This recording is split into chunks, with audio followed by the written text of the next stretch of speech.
Defence acquisition policy है उसमें जो ऑफसेट क्लॉज था उसको हटा दिया गया है। रफेल का जो मामला आया हाल ही में, अभी सीएजी ने इसको फ्लैग भी किया कि रफेल वाले मामले में जो ऑफसेट क्लॉज था उसको पूरा नहीं किया फ्रेंच कंपनी ने।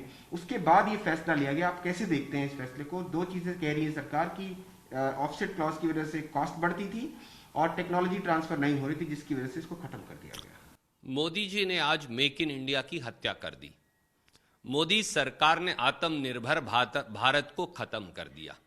विदेशी हथियार बनाने वाली कंपनियां अब हथियार बनाने की तकनीक भारत को हस्तांतरण नहीं करेंगी। ये सही किसी भी राष्ट्रभक्त की नजर में कैसे हो सकता है? ये राष्ट्रभक्ति हो ही नहीं सकती।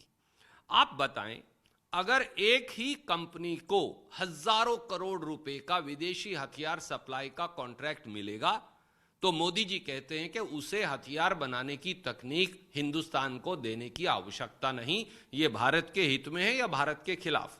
और जब एक सरकार, हमारी सरकार दूसरी सरकार से हथियार खरीदेगी, जैसा हम रशिया या दूसरे मुल्कों से खरीदते रहे हैं, तो हम हमेशा, चाहे वो HAL हो, चाहे वो DRDO हो, उनको टेक्नोलॉजी दिलाते हैं वो हथियार बनाने की, ताकि बार बार विदेश से हथियार ना खरीदने पड़े। मोदी जी कहते हैं उसकी भी जरूरत नहीं।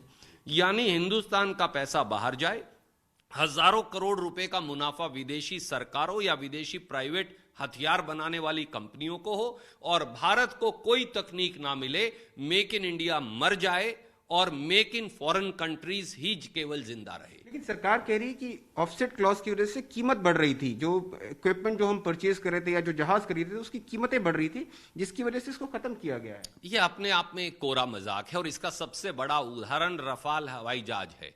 जब हिंदुस्तान ने HAL को लाइसेंस देकर वहां से हवाई जहाज बनाने की तकनीक ट्रांसफर कर UPA कांग्रेस सरकार ने खरीदा, और जब मोदी जी ने उस ट्रांसफर ऑफ टेक्नोलॉजी को HAL को खत्म करवा दिया तो उन्होंने तिगुने दाम पर वही हवाई जहाज खरीदा। तो जब हम तकनीक बनाने की तकनीक के साथ खरीद रहे थे, जो चीज 10 रुपए की थी वो 30 रुपए में मोदी जी ने खरीदी, तो सस्ता कैसे हुआ? उल्टा महंगा हुआ। दूसरा, हमें हमारी कंपनियों को बढ़िया से बढ़िया हथियार बनाने की तकनीक देनी है ताकि भारत आत्मनिर्भर हो, या नहीं देनी? आत्मनिर्भरता को क्यों खत्म कर रही है मोदी सरकार? क्या ये केवल शब्दों में जिंदा रहेगी और भारत के हकों पर ऐसे ही कुठाराघात होगा?